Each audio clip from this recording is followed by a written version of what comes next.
Ya, selamat malam sahabat keluarga. Kembali bertemu bersama dengan saya, Andy Darmawan dari Familyverse Indonesia. Dan hari ini kita kembali live dalam IG Live dengan topik hari ini menyembuhkan luka hati. Ya, tentunya ini menjadi sebuah topik yang menarik ya, karena bagaimanapun kita adalah manusia yang tidak sempurna, yang acap kali di dalam relasi, termasuk di dalam relasi keluarga atau bahkan mungkin hubungan suami istri, acap kali kita mengalami apa yang akan kita bahas hari ini, soal luka hati.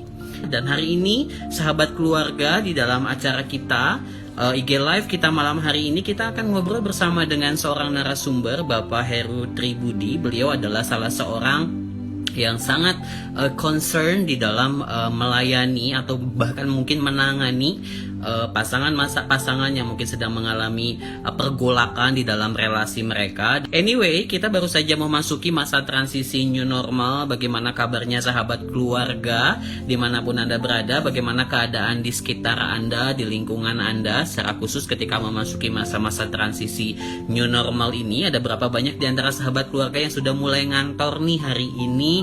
Gimana suasana kantor setelah sekian lama ditinggalkan? Kemudian gimana juga suasana di jalanan? Pasti ramai banget ya di Jakarta sendiri. Beberapa public transportation sudah sangat-sangat diramaikan oleh para pengguna yang sudah mulai berkantor. Dan tentunya saya tetap terus mengingatkan kita semua untuk boleh menjaga kesehatan. Nah, ngomong-ngomong soal menyembuhkan luka hati, sahabat keluarga, kira-kira apa ya yang bisa kita lakukan di dalam kita ketika kita menjalani relasi, tetapi ternyata di tengah-tengah relasi yang kita jalani, baik relasi suami istri atau keluarga, kita mendapati ada perilaku-perilaku, mungkin ada perkataan-perkataan, atau bahkan mungkin hal-hal yang akhirnya melukai hati kita. Hari ini kita akan ngobrol bersama dengan Pak Heru Tribudi. Halo, selamat malam Pak. Ya, selamat malam Mbak. Iya, udah ditunggu nih Pak sama followers kita nih, karena mereka udah penasaran pengen ngomongin soal luka hati.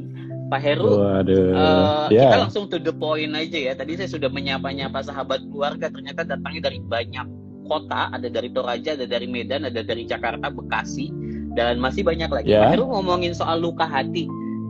Kira-kira luka hati itu sendiri apa sih Pak sebetulnya? Sederhananya luka hati itu kan bicara tentang luka secara psikis ya, bisa secara emosional, bisa secara mental. Jadi ketika seseorang mengalami situasi atau keadaan yang membuat dia jadi pahit hati, yang membuat dia jadi merasa tersakiti, maka dia akan luka hatinya.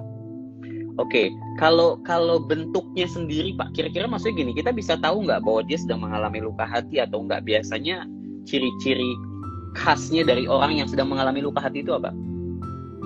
Yang pertama biasanya terlihat dari ini, kecenderungan emosinya.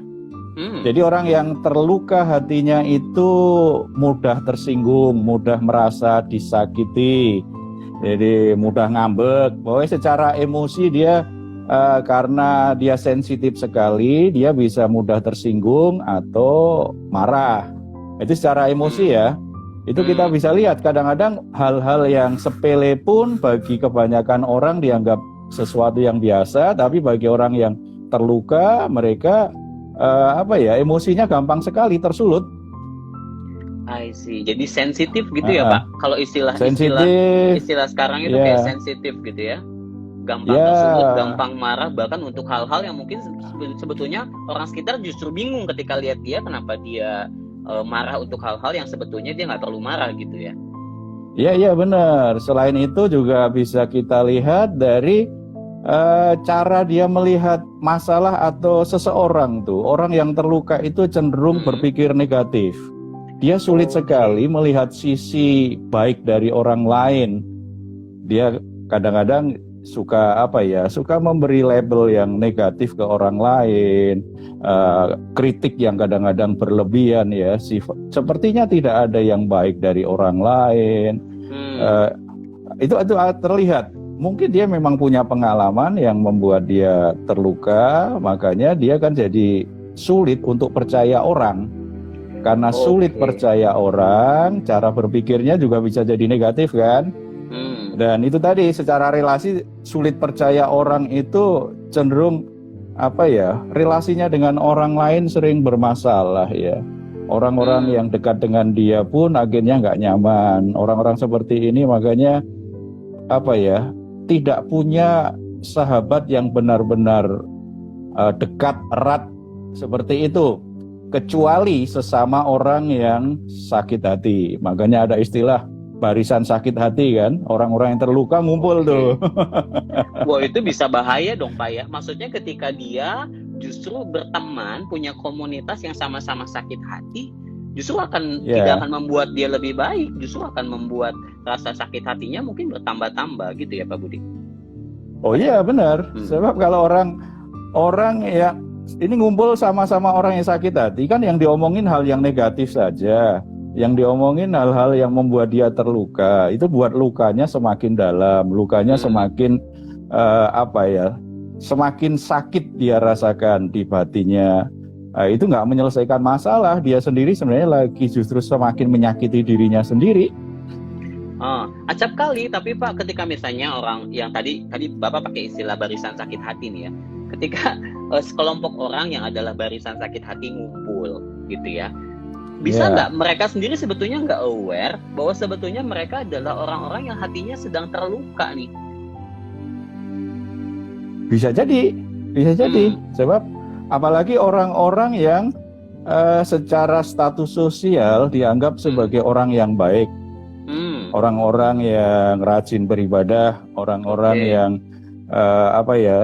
orang-orang yang dikenal ini orang-orang yang secara ibadah baik begitu ya, dia punya posisi yang baik. Ada kecenderungan untuk menyangkal perasaan itu. Denial itu sendiri ya, dia sendiri menyangkal ya. Iya, berarti, betul. Kalau misalnya menyangkali, sebetulnya bisa jadi dia aware tapi dia mengignore itu, seolah-olah nggak, I'm fine, it's okay, aku nggak apa-apa kok gitu ya. Atau sebetulnya dia sadar dia luka hati, tapi dia repress, dia tekan supaya tetap terlihat baik oleh orang lain.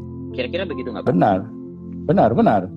Apalagi tadi dia kan punya kecenderungan suka menghakimi orang, memberi label, mengkritik orang lain, berpikiran negatif kepada orang lain. Dia kan ingin membangun sebuah image di depan orang lain bahwa dia lebih sempurna. Justru disitulah masalahnya, dia tidak pernah menyelesaikan sakit hatinya, tidak pernah menyembuhkan luka hatinya, justru semakin menyakiti diri sendiri. Luka hati itu justru semakin dalam, bahkan lebih parah dari ketika dia mengalami yang pertama. Oh, menarik sekali. Oke, kita ngomongnya di dalam konteks family nih Pak, ngomongnya di dalam konteks keluarga ya. Mungkin ini juga menjadi banyak pertanyaan dari sahabat-sahabat keluarga nih.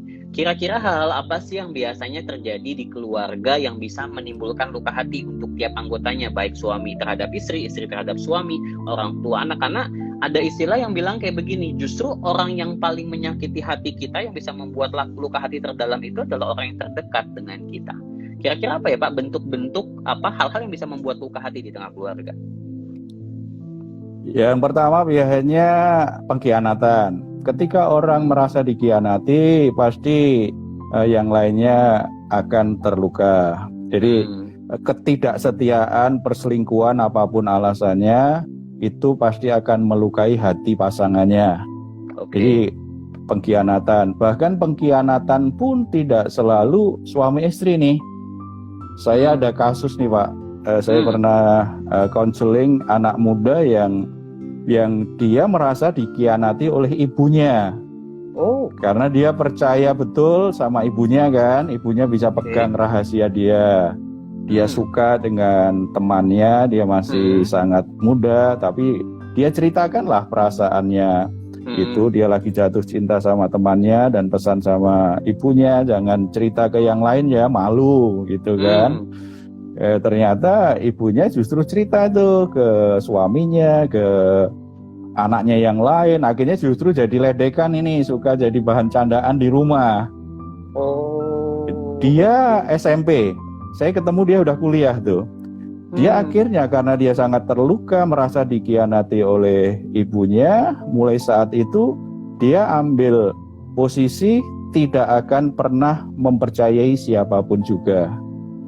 Jadi dia menjadi sangat tertutup sekali, termasuk dengan ibunya sendiri tuh. Jadi ternyata pengkhianatan tidak selalu perselingkuhan suami istri. Kadang anak juga merasa dikhianati oleh orang tua itu untuk hal-hal yang seperti itu.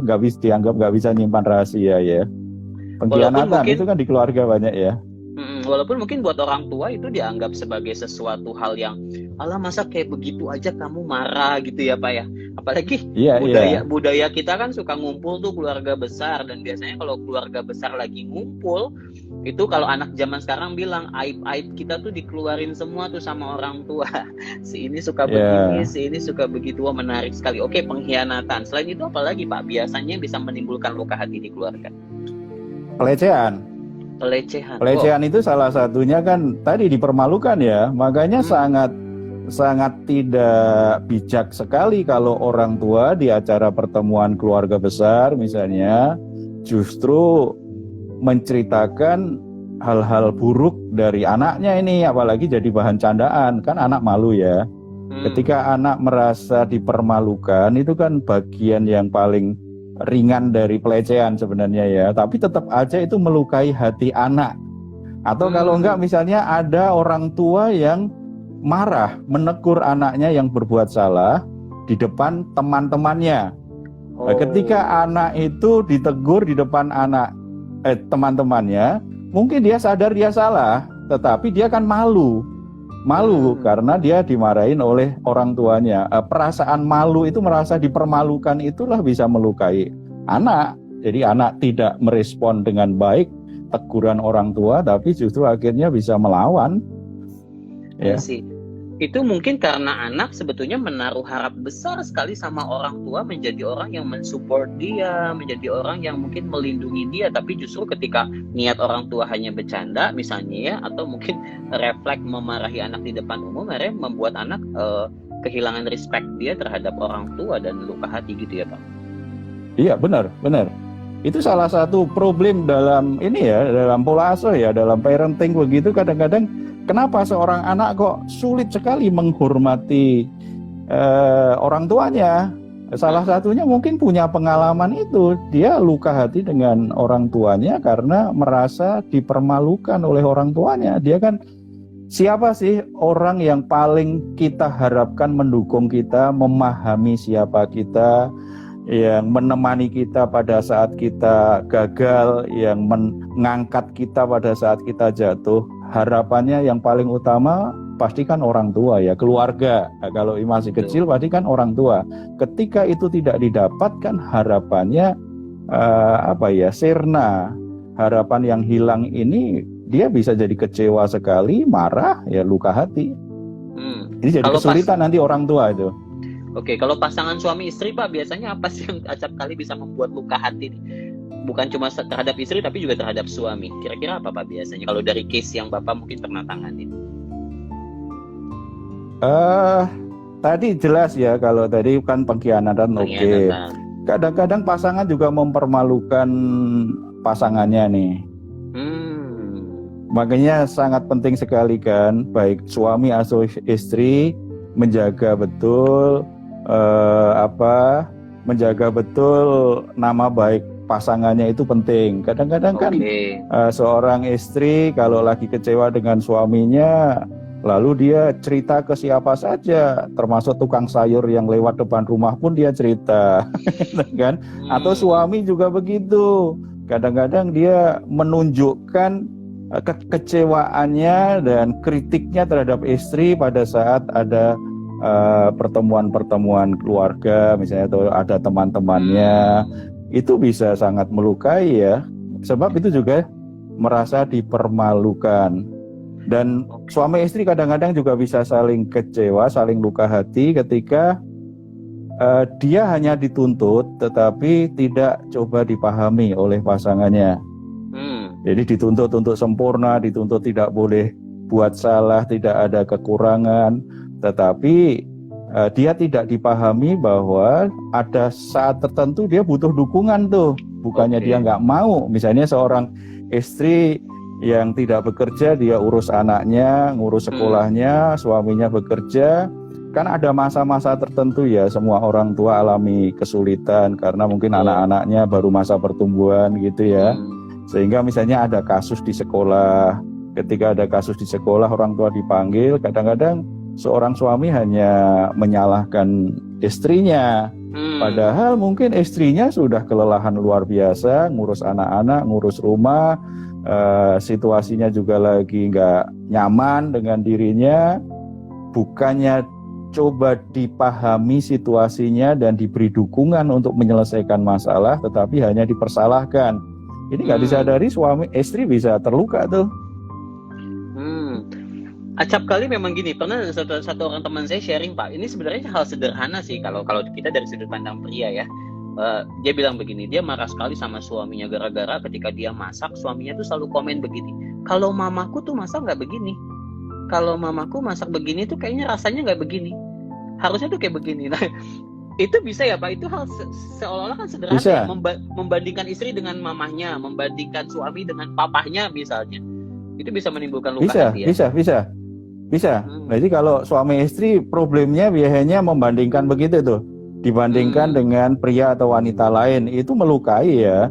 Atau kalau dengan anak juga dibandingkan satu dengan yang lain gitu ya. Model ada anak kesayangan, ada anak yang nggak terlalu diprioritaskan, itu melukai. Karena setiap orang itu tadi kan mencari dan berharap tempat yang utama dia bisa diterima, dipahami kan di rumah. Ketika ternyata dia jadi dianggap sebagai orang kedua, orang ketiga, dia merasa dirinya nggak penting, nggak berharga, dia bisa terluka. Oke. Nah Pak Heru, pertanyaan saya begini, ketika berbicara soal luka hati ya, kira-kira apa sih dampak dari luka hati terhadap seseorang? Sampai sejauh mana sih bahayanya dari luka hati sendiri?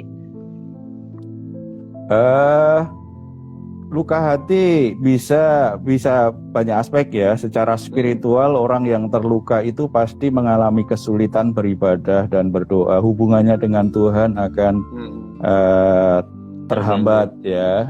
Sebab orang yang datang kepada Tuhan pastikan dengan hati yang murni nih.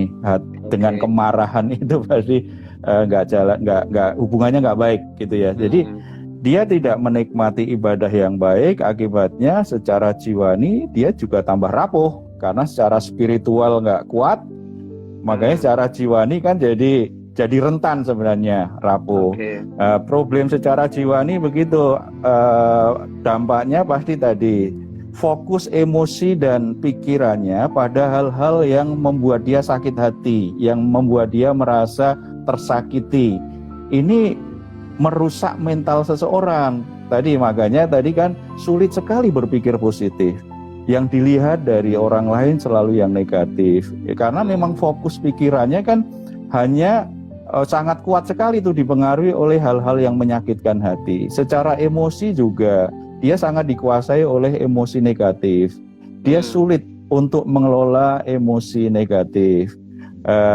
Karena fokus pikiran dan perasaannya itu pada hal-hal yang menyakitkan, berarti hal-hal yang buruk bagi dia, maka perilakunya biasanya jadi buruk. Sebab itu kan pikiran dan perasaan itu kan akhirnya menggerakkan orang, mendorong orang lakukan sesuatu.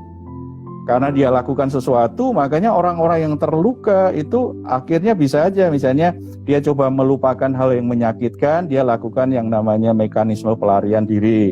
Ketika dia lakukan pelarian, bisa ke hal-hal yang negatif. Dia bisa mabuk-mabukan, dia bisa pakai narkoba, atau ada kalau merasa dikhianati pasangannya, dia bisa akhirnya petualangan seksual.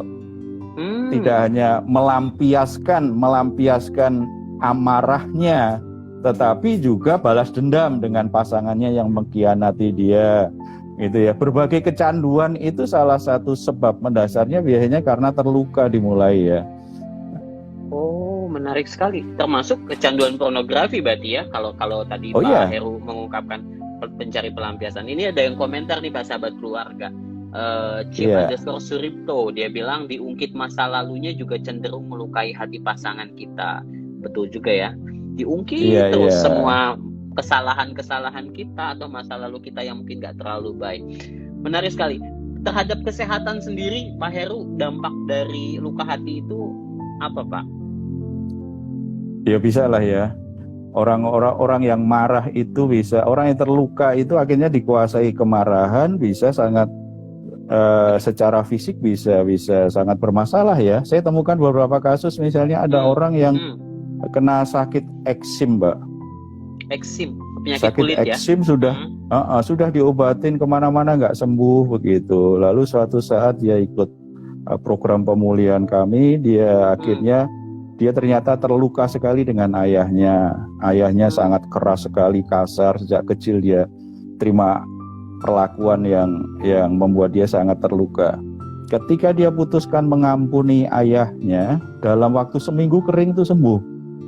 Wow. Itu sesuatu yang nggak ini ya, tapi itu fakta itu ada tuh. Ada lagi tuh, ada satu ibu yang 7 tahun itu dia terasa berat sekali di kepala, di pundak begitu, itu terasa berat sekali, ada beban dan ada masalah tentang tensinya kok nggak bisa teratasi gitu. Tapi problemnya ternyata problem luka hati itu.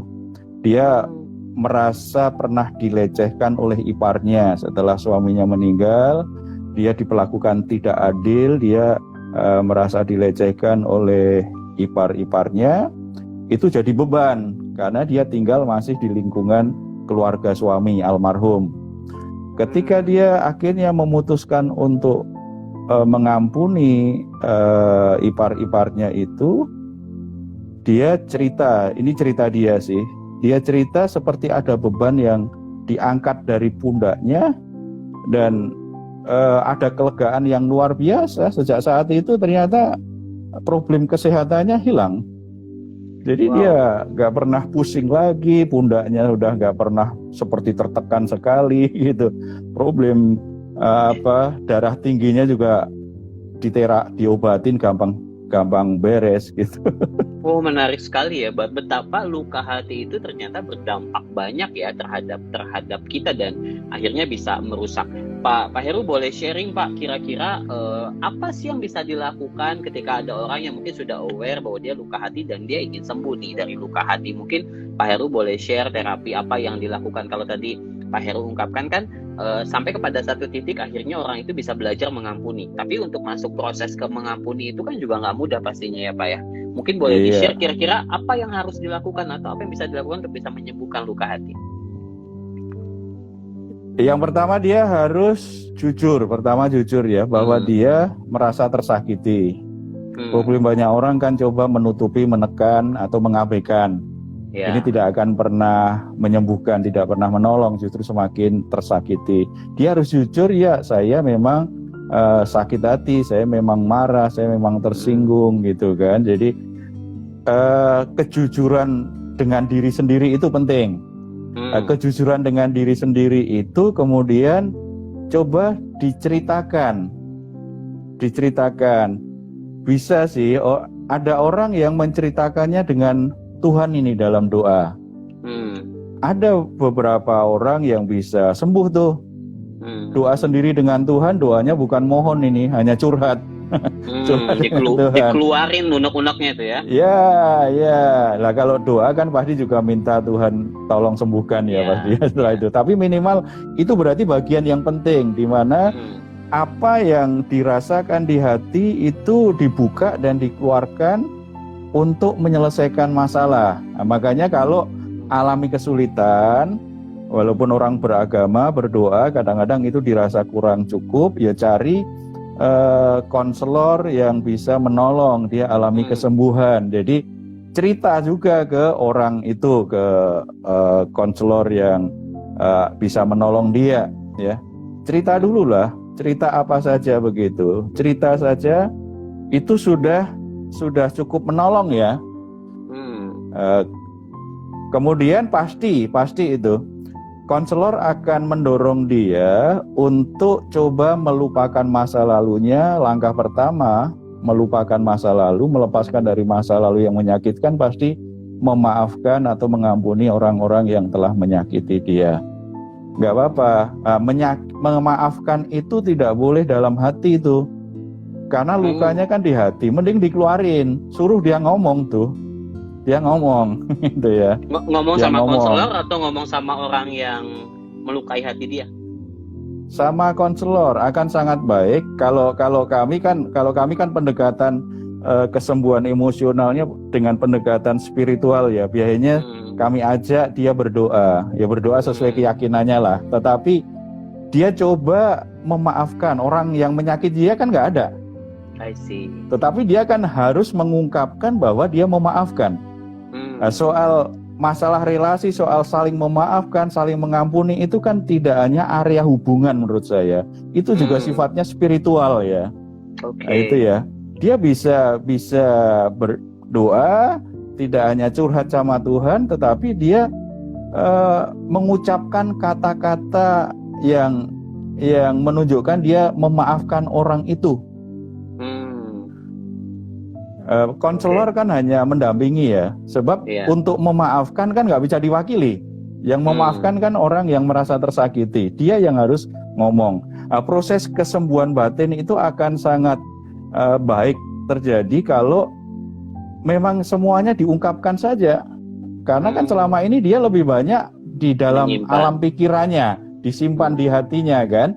Mending diungkapkan. Ketika dia mengungkapkan, di situ proses itu terjadi. Oh, menarik sekali. Lalu ada langkah selanjutnya, Pak? Ada kalanya orang itu belum sungguh-sungguh bisa memaafkan. Biasanya kan konselor yang bijak, dia tidak akan paksa sih. Kalau namanya memaafkan kan nggak bisa dipaksa. Butuh proses. Biasanya ya udah kamu pikirkan lagi. Tapi kalau mau sembuh memang harus mau memaafkan, gitu kan. Tetap nggak mau, ya udah, oke.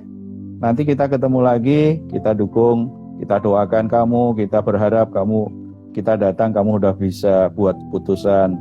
Gitu. Itu bisa dimotivasi gitu. Minimal kalau dia sudah cerita apa yang dia rasakan, peristiwa menyakitkan yang dia alami, itu kan sebenarnya sudah ada kelegaan di hati. Tinggal nanti itu kan buat keputusan memaafkan itu kadang-kadang kan masih banyak orang yang kadang-kadang nimbang-nimbang nih karena rasa sakitnya begitu dalam gitu ya, atau mungkin sudah lama dia alami gitu kan. Nggak apa-apa, biar aja dulu gitu sampai dia siap, dikasih motivasi, dia bisa lebih siap untuk buat keputusan. Ini ada satu silakan Pak. Ada satu pertanyaan dari Bayu _Prat 88. Dia tanya, untuk pribadi yang introvert gimana Pak? Kan kalau tadi kan dibilang untuk mengungkapkan, sementara teman-teman yang introvert mungkin lebih agak sulit mengungkapkan. Biasanya treatment apa tuh Pak yang diberikan? Ya, ya memang, tetapi tetap ya, itu tetap harus dilakukan. Makanya cari konselor yang membuat dia lebih nyaman untuk cerita. Kalau dia merasa nyaman dengan konselornya, maka dia merasa aman juga untuk mengungkapkan perasaannya. Mungkin tidak sebanyak orang yang ekstrovert ya, yang gampang sekali cerita. Tetapi nggak apa-apa, kadang-kadang orang introvert begitu cerita satu kalimat nangisnya bisa 1 menit 2 menit. Nah, kalau konselor yang bisa memahami dia, itu sabar tuh ngadapin orang seperti ini. Nggak apa-apa, sebab kalau dia tidak sungguh-sungguh mau mengungkapkannya kan susah. Sebab introvert itu lebih mudah terluka itu, karena semuanya kan ini kan aliran kebatinan, Pak. Jadi semua di batin, disimpan di dalam hati, disimpan di hati gitu kan, direnung-renungkan gitu kan. Tapi tetap perlu belajar ya, perlu belajar. Saya tipe orang introvert loh Pak. Saya agak sulit ya. Saya berubah itu juga masa-masa remaja saya sangat introvert sekali. Tapi begitu saya pulih ya saya belajar untuk terbuka ya, belajar untuk mengungkapkan perasaan walaupun tidak sepandai, seterampil orang lain gitu. Tapi harus membiasakan, kalau enggak jiwa kita enggak sehat. Kan itu pilihan kita sendiri ya. Oke, ini ada yang komen nih, Chip_Suripto. Dia kasih ide, katanya kalau untuk yang introvert lebih baik bisa nulis perasaannya di buku harian. Betul juga sih ya, poinnya kan mengungkapkan.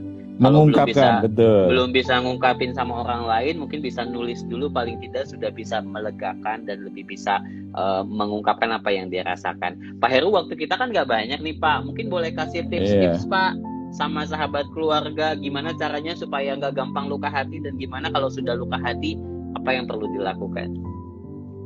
Ya, supaya kita tidak mudah terluka, coba pertama kita lihat sisi baik dari setiap peristiwa buruk. Mari kita coba lihat bahwa sebenarnya ada hikmah, ada kebaikan yang Tuhan masih sediakan di balik setiap peristiwa buruk, termasuk hubungan-hubungan yang menyakitkan. Jangan hanya fokus kepada peristiwa buruk yang menyakitkan saja, tetapi lihat kemungkinan-kemungkinan baik yang masih bisa kita nikmati, masih kita bisa alami gitu. Yang kedua, supaya kita tidak mudah terluka, kita harus membuat pilihan. Memaafkan itu sebuah keputusan. Jadi kita sendiri yang memilih jiwa kita sehat atau enggak nih, hati kita sehat atau terus terluka, kan kita yang memilih. Pilihlah sesuatu yang membuat hidupmu bahagia, hidupmu bisa bertumbuh dengan baik, karena hidup kita tidak dikontrol oleh orang lain, tapi buat keputusan terbaik untuk diri kita sendiri. Nah, kalau kita sudah terluka, segera mungkin untuk memaafkan. Tadi saya bilang memaafkan itu bukan sekedar soal perasaan. Kalau hanya fokus pada perasaan jadi sulit, ya. Bukan pada peristiwa buruknya, enggak. Ada sisi baik, ada buat keputusan untuk memaafkan sesegera mungkin. Kalau agak berat, secepat itu cari teman untuk ngobrol, cari konselor yang kita bisa diarahkan, dimotivasi untuk bisa memaafkan dan melihat sisi yang baik tadi loh. Kan kita butuh mata orang lain melihat sisi yang baik yang terjadi. Kira-kira itu Pak. Wow, itu 2 langkah yang sebetulnya sederhana sekali ya. Belajar untuk melihat hal yang baik di tengah-tengah segala hal yang mungkin kita rasakan membuat hati kita susah. Terus yang kedua tadi mengambil pilihan ya Pak ya. Pilihan untuk memaafkan. Pilihan untuk belajar melihat bahwa tidak semua hal buruk itu bisa mengintimidasi kita, tapi justru bagaimana caranya di tengah-tengah situasi yang seperti itu kita bisa bertumbuh menjadi pribadi yang baik. Terima kasih Pak Heru Tribudi untuk sharingnya malam hari sama-sama, ini. Pak. Ini Pak, sekali lagi terima kasih Pak Heru Tribudi. Terima kasih banyak juga sahabat keluarga yang sudah bergabung malam hari ini. Sampai bertemu lagi nanti. Selamat malam, tetap jaga kesehatan, tetap hati-hati supaya situasi new normal ini kita tetap bisa menikmati dengan baik. Terima kasih Pak Heru. Selamat malam Pak. Selamat malam.